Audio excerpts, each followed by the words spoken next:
just decided to do it, and I'm glad we did. Thanks for sharing this. And yeah, the creative team, the Humboldt Community Church creative team is new, but already it's the only creative team on earth that can put together a fun little production with $100 or so. We were joking that we should make a slogan about that. These guys probably put in as many hours as I have, and I appreciate it a lot. Basically, the story behind this album is me and my friend Al, we put together some gear to do some demoing of some songs that I was going to take to Nashville to try to get some well-established artists to sing so that I can stay home and be a dad and make money while they sing these songs or something like that.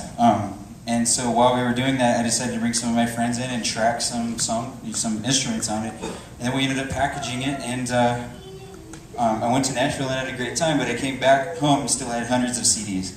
And I started giving them out to friends because that's what I wanted to do, is just give it out. And Gary kept saying, you should do this at our church. They don't really have an idea what you do between Sundays. So that's what tonight's about. Anyways, I couldn't be more stoked about you guys all sharing in this and coming to here, and been looking forward to it as time's been getting closer. I would like to introduce my friends, and these are my special guests. I've gotten to know all of them. They're all important to me for some special reason, besides the fact that I just really respect them as musicians, because these are some of the best guys in town, literally. This is my friend Dominic. He was the worship leader at the Rock Church and a bunch of other churches, and now he's at Seacoast Church, the lead singer of 330 Plan. Dominic, please help me.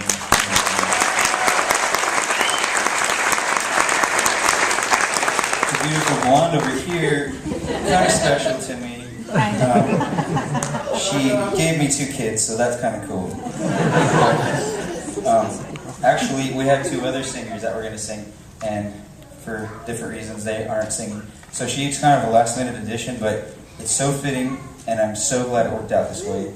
And it's been fun rehearsing, but I love God more because of her. And half of this album wouldn't have been made if it wasn't for the way that God uses her in my life. So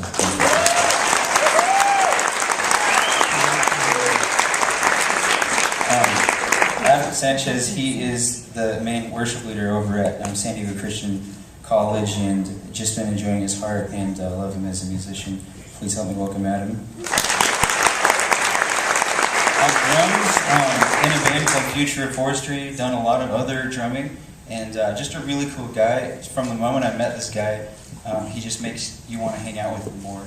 And probably the best drummer I know. This is Logan.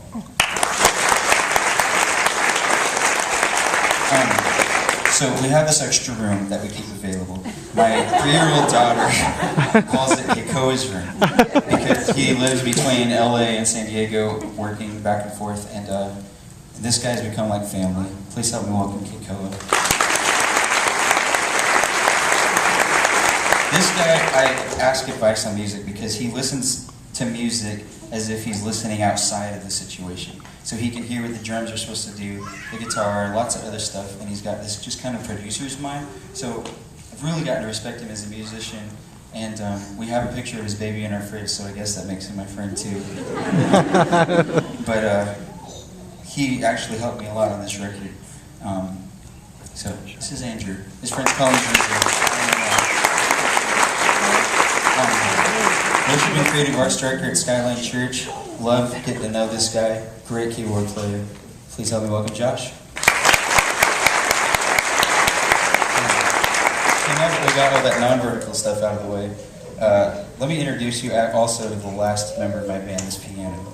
And I kind of wanted to play this piano tonight because it has some sentimental value to me. When I was, well, Gary mentioned like I was doing some recording when I was in my early teens and stuff. And there was this lady that was basically a mentor to my mom and a good family friend, and she was a great, accomplished piano, gave piano lessons and all kinds of stuff.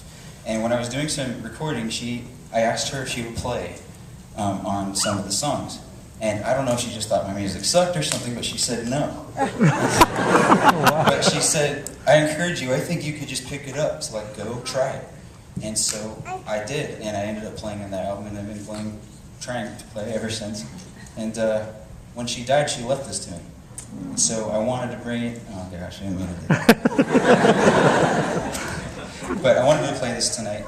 I wanted to call this Weird Vertical, and I'm going to shut up in a second and play some music.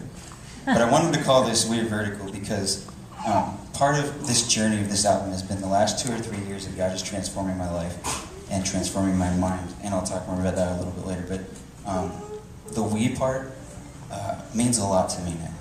Because I used to be the kind of guy that didn't like people very much. I didn't, if you couldn't get me where I wanted to be or whatever, most people I just didn't care about. And as God has begun to transform my life, more and more I just love people. And part of that has been being a worship leader. Maybe that was what Gary was trying to do by hiring me or something. But throughout the years I've been just learning to love people. And it's about us. We're one in Christ. And we get to be one with Him. And so tonight, to me, is a celebration of that. And you don't know a lot of the lyrics, but hopefully you will.